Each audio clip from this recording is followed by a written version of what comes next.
As WFG celebrates 15 years, we take a moment to reflect with the man who started it all.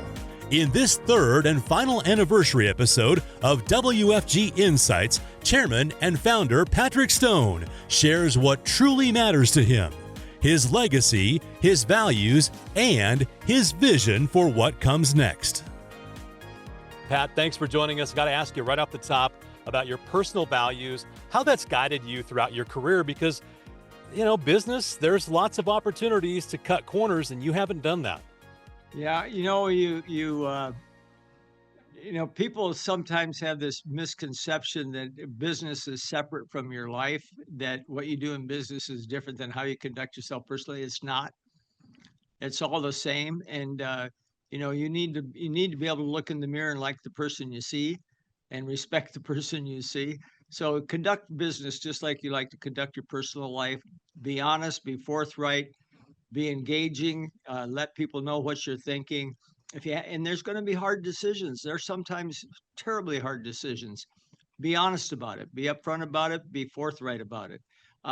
Sometimes it's painful, but the pain won't last anywhere near as long as if you're deceitful or try to avoid a problem.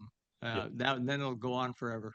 You've been in very high-level leadership roles for many years now. What have your experiences there taught you about how you lead? The one thing I tell people whenever asked this sort of a question like this is it's all about communicating to the level where people will relate to what you're saying and exchange ideas and thoughts with you. If you treat people as equals and talk to them and help them understand why you're going to do something or why you want to do something, then ask them for their input, then they're vested, right? Then they are a part of it.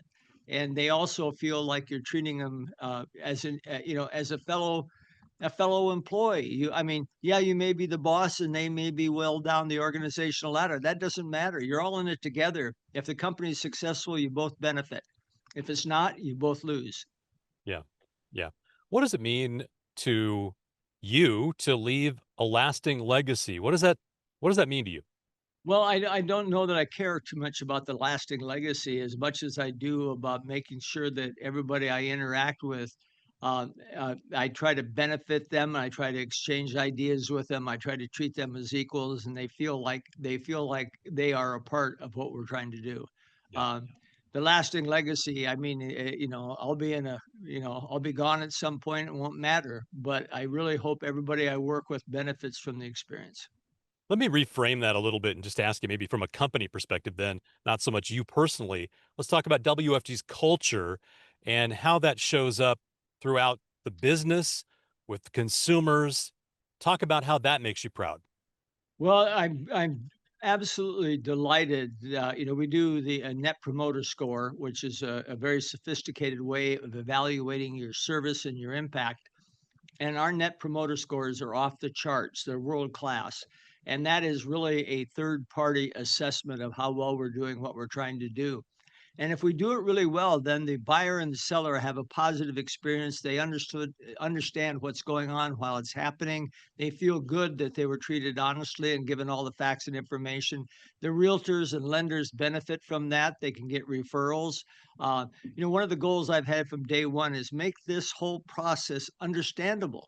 And we've done a good job of creating a statusing software. I'll give Justin Tucker and the tech nerds credit for coming up with a very, very efficient way of enabling people to understand what's happening during the closing process, what's going to happen next. They come to closing with a smile on their face, feeling like, hey, they haven't been out in the dark for 45 days. And so we do this and we do it well. We create a real positive experience for people making the biggest financial decision of their life, and everybody involved benefits from that. So we are really focused on doing that. And the reality here also, and there's been kind of a hidden goal of mine, and that is to increase the efficiency of the whole process. When I started, it took 45 days to close a deal. That was 50 years ago. Today, it takes 45 days to close a deal. And this is crazy, right? The amount of money the whole industry has spent on technology. So we are working hard to try to break that down a little bit to shorten the process somewhat. A lot of it's regulatory and beyond our control. but the level of understanding and exchange of information, we impact that very meaningfully. Yeah. Let's jump off the exit ramp here for a minute and talk about giving. I know you've given away a lot of money. You've been Mhm. successful and you've shared that wealth. Why is that important to you? Well, we're all human beings. We're all human beings, and because of my experiences in the military and growing up in a small town in the Midwest, I've seen people at a lot of different levels in life. I've seen people in the war. I've seen people go through a lot of things. We're all human beings. A lot of what happens to us we don't control. A lot of what happens to us, is circumstantial or beyond the individual's input or control. And what am I supposed to do with the money? Why not try to help other people Yeah. have a better life? Yeah. That's great. Talk about the industry now and maybe talk about what the industry isn't talking about enough. What is it? Well, we again, as an industry, we tend to act like we are an independent insurance industry, right? And technically, from a compliant point of view, we are. But we are also a part of the process. And I do think there is a lot of conversations now around the cost of closing.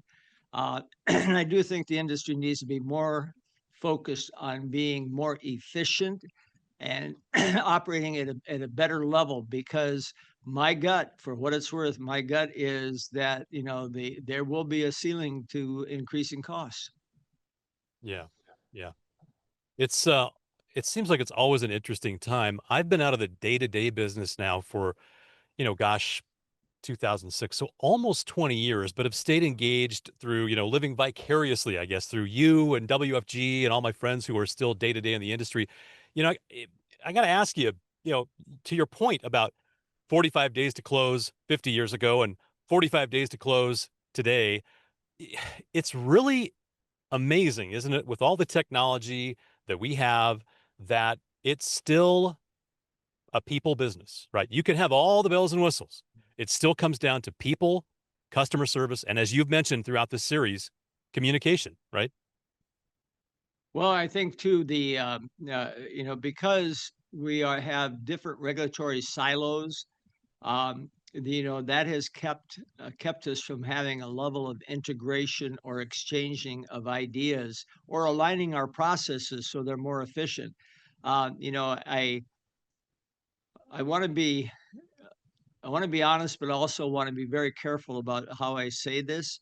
I am encouraged to a degree by some regulatory focus on the costs of doing a real estate deal. I am hopeful that that results in a hard look at some of the regulatory walls between lenders, realtors, and title companies. If we can break those walls down so that we don't rekey all the data 80 times per transaction, or have work processes that are totally independent and duplicative. Uh, if we could break that down a little bit, that would make a big difference. It would make the process work better. We would all be have an opportunity to make more money, and the clients would feel more informed. Yeah, yeah. Well, I got to ask you, with that in mind, what excites you the most about the future? Well, the we live in a, and I want to be careful how I phrase this. We live in an amazing country. We live in a country that has managed to rally no matter what the global economics are. Globalization occurred quite a while ago, so we are a part of the global economy, but we managed to, because of the level of wealth in our country, we've managed to have a strong economy and a rapidly recovering economy in every cycle.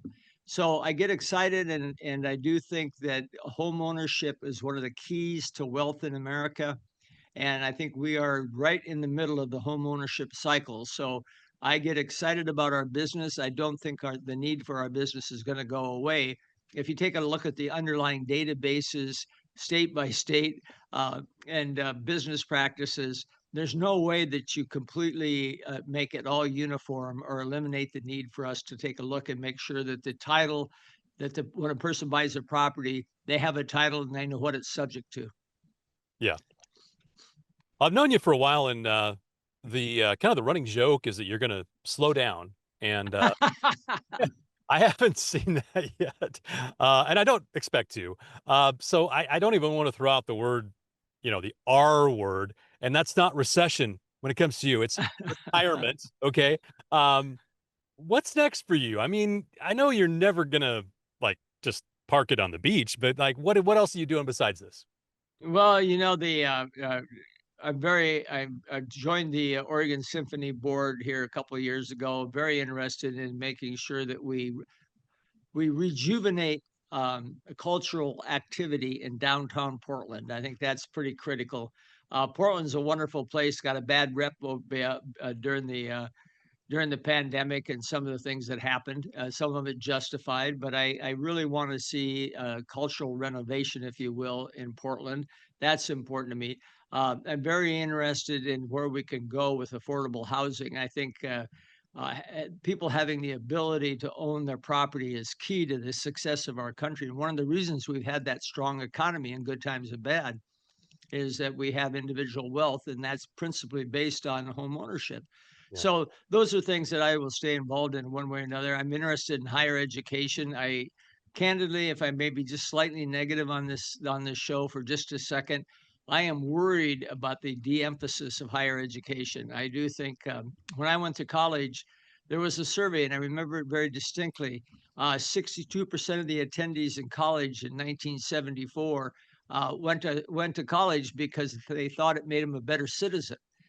Uh, Now I haven't heard that in a long time, and I think the motivation became more about money, and that's unfortunate because the more you know, the better person you are, the more informed you are, the better person you are. The more educated you are, the better chance you have of making a difference. So Yeah. I will continue to support higher education also. Yeah. We could probably do a 10-part series. This is the here, so I got to close this out. But I want to close out by asking you and I know you don't get all mushy about stuff, right? But I'm going to ask you, when people reflect on your impact, what do you hope they say? I hope I made a difference. I mean, I hope they think I made a difference or help them understand something or help them be more successful at what they do. You want to feel like you want to feel like you had a positive impact on the world you live in, and that's what I hope they say. Great way to wrap it up, Pat. I know you've had a big impact on my life, mentorship, and I appreciate everything you've done for me and for everybody at WFG. And we congratulate you on 50 years in the business and 15 years of WFG. It's been quite a ride. Thanks for joining us. Thank you. Appreciate you, bud.